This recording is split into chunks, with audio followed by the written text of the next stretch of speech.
heavyweight champion, and he's from the United States.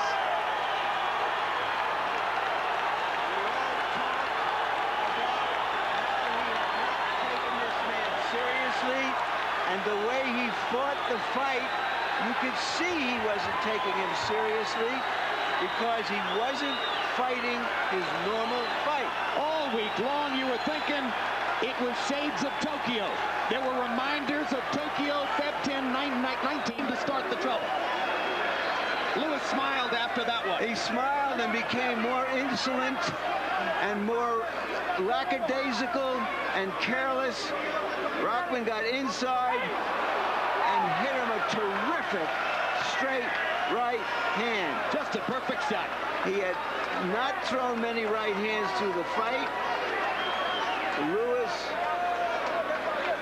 lived down to his preparation for the fight. Absolutely. He just drowned in Ocean's 11. That's another brilliant line. Drowned in Ocean 11. How's he going to explain this to Brad Pitt, George Clooney, Julia Roberts, Matt Damon, and all of his co-stars on the movie? He can tell them it was a stunt. There's the stunt. A brilliant right hand by Rahman. Right hand. Supreme generalship for Lennox Lewis. Another thing. In all the exchanges, Lennox would get off first, keep Rahman off balance, so Rahman can't get set to punch. Watch this. Lennox is always going to land the first punch.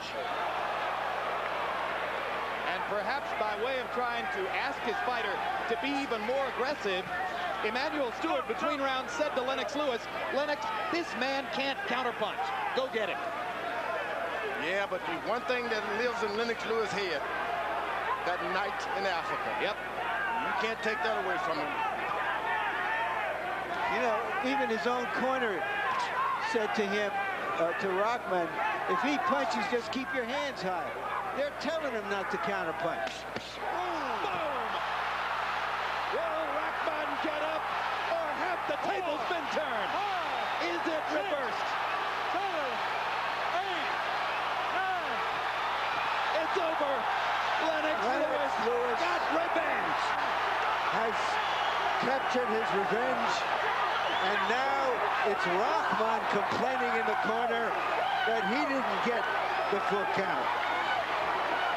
Lennox Lewis fought a virtually perfect fight.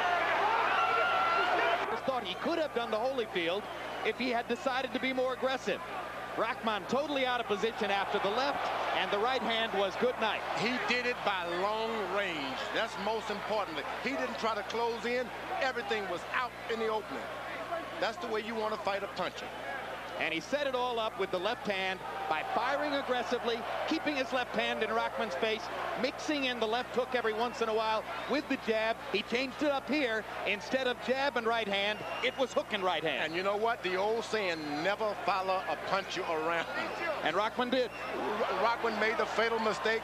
I'm going to follow you no matter what you jab me or what, I'm going to follow you. Well, Rahman has spent months saying he had no respect for Lennox Lewis. He went into the ring and showed he had no respect for Lennox Lewis, and he paid the price. It happened to Lennox Lewis in the same fashion. He had no respect for Rahman, and he tasted canvas. So now they're even.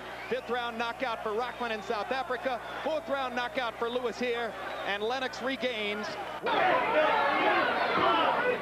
You know, it wouldn't be popular, but strategically it would be in Nunn's behalf to dance away for a couple of rounds, so not trying to mix it up with Tony. Well, that's what Dundee wants him to do. He says he wants him to pop, move. He says, you're too smart for this guy. Don't reach for him. Don't get caught by stupid punches like you did with those counters.